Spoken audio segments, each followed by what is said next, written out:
या चैत्र नवरात्रे में, शरदीय नवरात्रे में, आषाढ़ी नवरात्रे में,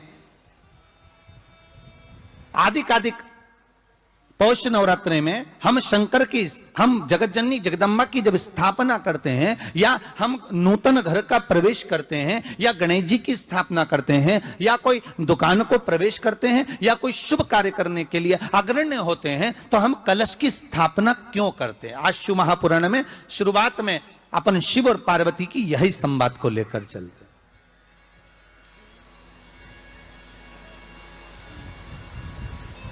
आखिर कलश में ऐसा क्या है? कलश के अंदर आखिर ऐसा क्या विराजमान है कि 33 कोटि देवता उस कलश के अंदर आकर बैठ जाते हैं? महाराज,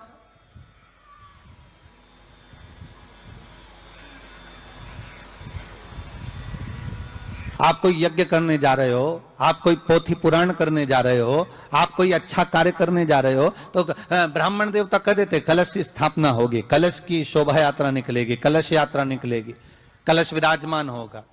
और आज हर की पौड़ी पर, प्रयागराज में, या उज्जैनी में, नासिक में जो बड़े बड़े कुंभ के मेले होते, कुंभ का मतलब भी तो कलश से होता, उसकी महत्वता क्यों है? उस कुंभ की, उस घड़े की महत्वता कहां से प्रकट हो गई?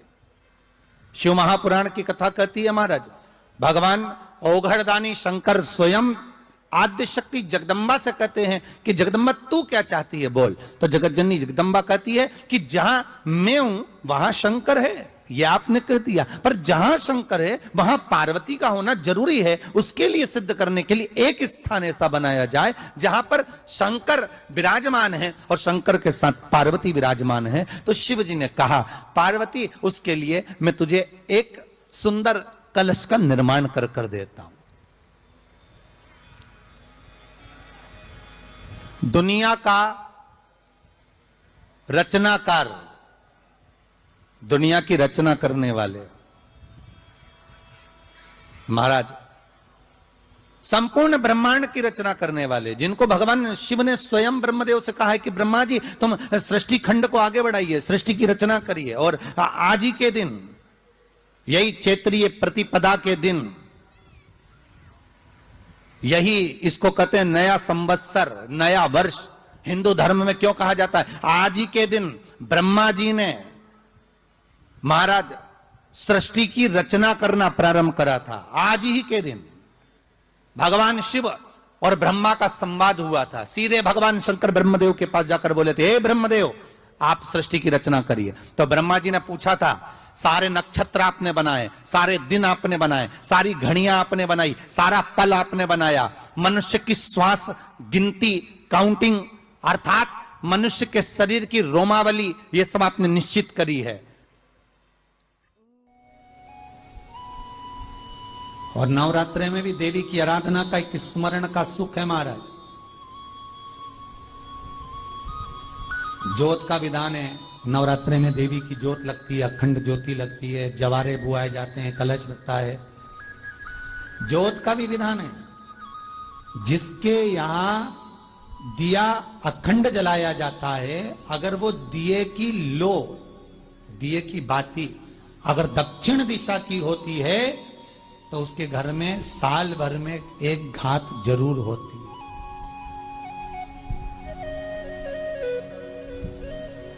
जो दिया अखंड जलता है उसकी बाती का मुख दक्षिण का नहीं होना चाहिए। अगर आपने देवी भागवत का स्मरण कराओ, देवी भागवत को अगर सुना हो, तो देवी भागवत में स्पष्ट किया गया कि पूर्व की ओर मुख करा हुआ दिया, अर्थात पूर्व की ओर ज्योत जो जलाई जाती है वो संपदा की वृद्धि करती है। पश्चिम की ओर मुख कर जो ज्योत लगाई जाती है महाराज, वो वैभव को देती है। और उत्तर की ओर जो मुख कर ज्योत जलाई जाती है, उत्तर की ओर जो ज्योत का मुख रहता है, वो आयु की वृद्धि करती है, घर में अकाल मौत को रोकती है।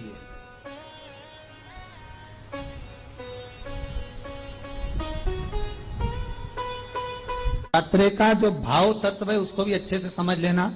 दक्षिण की ओर ज्योत ना लगाएं। अगर आपको लगाना है पूरब की लगाएं, पश्चिम की लगाएं या उत्तर की लगाएं।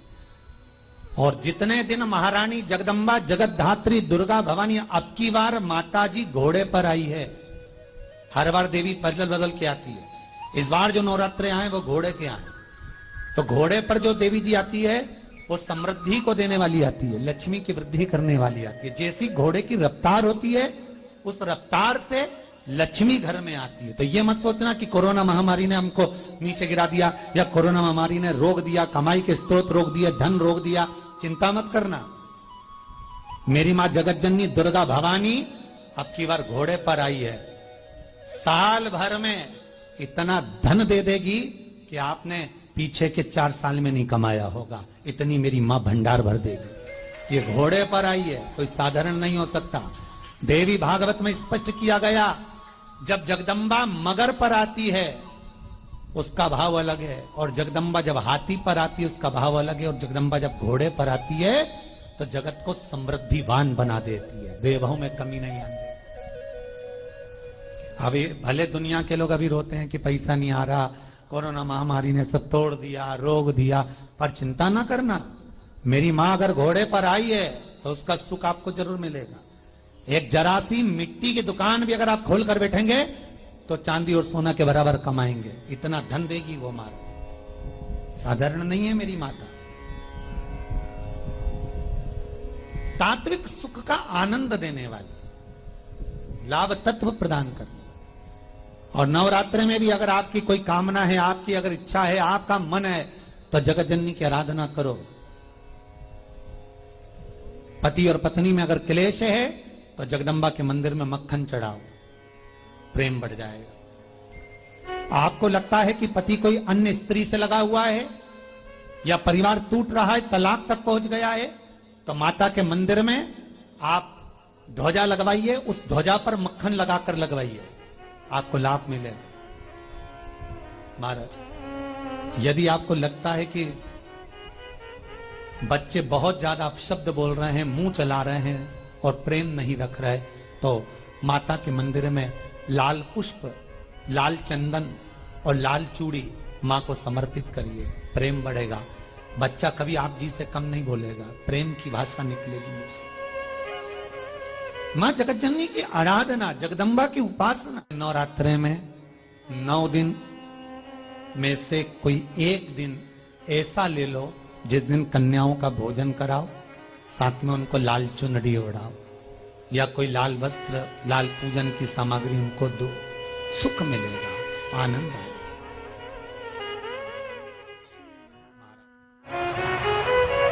और एक लोटा जल जैसे ही महादेव को चढ़ाने के लिए जाती है, महादेव समझ जाते हैं इसने फोन लगा दिया महादेव को, और महादेव को फोन पहुंच गया तो महादेव ने डमरू खड़काया। जो डमरू खड़काया तो यमराज भी कहने लगे, आप व्हाइट कलर की टवेरा लेकर पहुंचो, मैं ब्लैक कलर की स्कॉर्पियो वापस ले जाता हूं। महादेव आप नंदी को लेकर पहुंचो, मैं इस काय पे बैठता है, अरे बोलो बोलो, यमराज भैंसे पर, इस ब्लैक कलर की स्कॉर्पियो को मिलेगा। और अंत समय प्रभु आना पड़ेगा, वचन दिया तो निभाना पड़ेगा।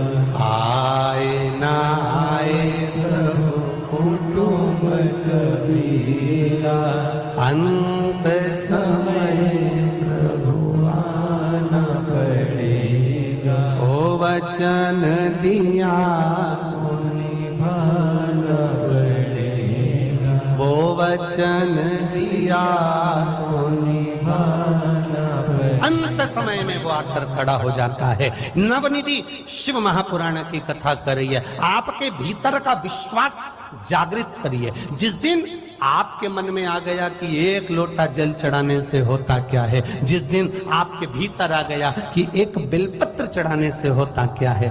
किसी ने एक मैसेज करा था, उसमें लिखा था, हमारे दिल्ली में ना तो समी का पत्ता मिल पाता है, ना बेलपत्र मिल पाता है, हम शंकर जी को क्या चढ़ाएं।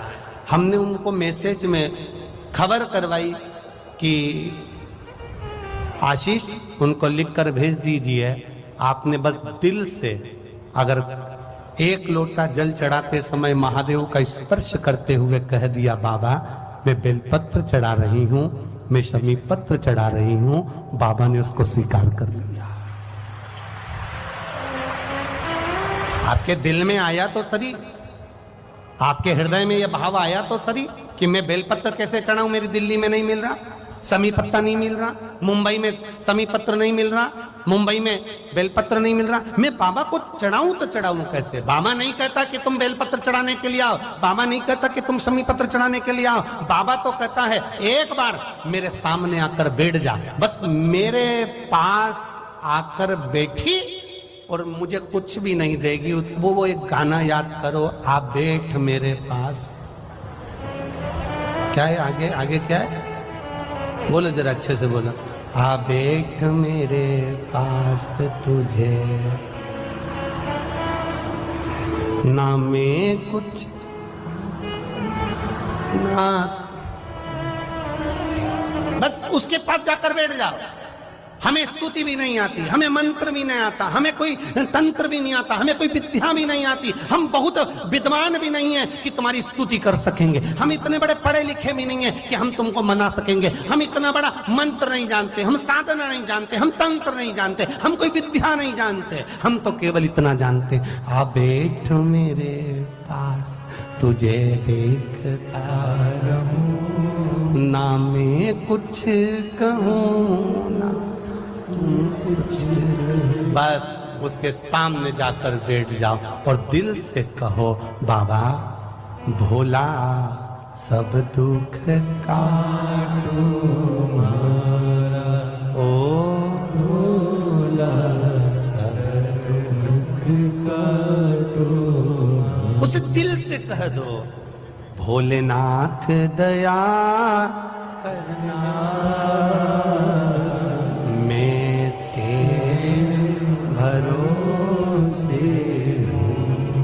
मेरे बाबा दया करना, मैं तेरे भरोसे, ना घर के भरोसे ना परिवार के भरोसे हूँ, ना घर के भरोसे ना परिवार के भरोसे हूँ, मेरे बाबा दया करना, मैं तेरे भरोसे, मेरे बाबा दया करना, मैं तेरे भरोसे। कुछ मत करो, उसके पास जाकर, आपके पास बेलपत्र नहीं, आपके पास समीर पत्र नहीं, आपके पास चावल का दाना भी नहीं, आपके पास में एक लोटा जल भी नहीं है, तो भी उसके पास चले जाना, बैठ जाना। पोता दादाजी को कुछ नहीं देता, देता है क्या? कभी पोते ने दादाजी को 500 का नोट दिया? नहीं दिया। 1000 रुपए दिए? नहीं दिए। 2000 दिए? नहीं दिए। कभी पोते ने दादाजी को कपड़े दिलाए? नहीं दिलाए। जब भी दिलाता है, बस पोता दादा की गोद में जाकर बैठता है, दादा को देखता है, उसको गाल पे लाड़ लड़ाता है, दादा के गले लग जाता है, दादा 500 का निकाल के पोते को दे देता है। वो दादा है मेरा देवाधिदेव माँ। पोते ने दादाजी को कुछ नहीं दिया, पर दादाजी ने जैसे ही पोते ने लाड़ लड़ाया, जैसे ही पोते ने स्नेह करा, जैसे ही पोते ने प्रेम करा, जैसे ही पोते ने गालों को हाथ लगाया, आपने देवाधिदेव महादेव को स्पर्श करा, आप उसके पास जाकर बैठ गए, उसकी गोदी में जाकर बैठ गए। मात्र स्पर्श कर लिया। नहीं है जल, नहीं है लोटा, नहीं है पानी, नहीं चावल का दाना, नहीं बेलपत्र, नहीं शमी पत्र, नहीं मंत्र, नहीं तंत्र, नहीं साधना, कुछ नहीं आता आपको। आप उसके पास जाकर बैठ गए, उसका स्पर्श कर लिया मात्र। दादाजी ने बस जान लिया इसको क्या चाहिए, पोते का मुख देखकर दादा पहचान जानता है कि इसको चाहिए क्या, उसी तरह मेरा महादेव जान जाता है जो आकर बैठता है इसको चाहिए क्या। इतने आए हो आप, हजारों की संख्या में, लाखों की संख्या में आप लोग यहां पहुंचे हो, इतनी दूर, ना जाने कहां कहां से ऑटो गाड़ी सब कर कर यहां तक पहुंचे हो। हम नहीं जान सकते कि आपको चाहिए क्या, आपको बोलने की भी जरूरत नहीं, और ना हम बता सकते हैं कि तुम्हारे ललाट पे क्या लिखा है और तुम्हारा भाग्य क्या बोल रहा है। हमको तुम्हारा भाग्य देखना भी नहीं आता, हम तुम्हारा भाग्य देखकर बता भी नहीं सकते कि तुम्हारी आगे किस्मत में क्या लिखा है। पर इतना जरूर कह सकते हैं, किस्मत लिखने वाले ने लिख दिया, पर बदलना मेरा महादेव जानता है। आप आए हो, बैठे हो, उसके चरणों में पहुंचे हो। कई लोग हमसे कहते हैं गुरुजी आप बताओ हमको ये तकलीफ है, आप कुछ बता सकते हो? हम कहते हैं हमें कुछ नहीं आता, ना हम बता सकते कि तुम्हारा दुख कैसे कटेगा। इतना जरूर कर सकते हैं, उसने अगर आपको इतनी दूर से पकड़कर, लाखों की संख्या के बीच में से आपको पकड़कर अगर यहां तक 11 नंबर ग्रेटर नोएडा में इस उमा पब्लिक स्कूल में बुलाया है, तो तुम साधारण नहीं हो, उसने किसी कारण से बुलाया।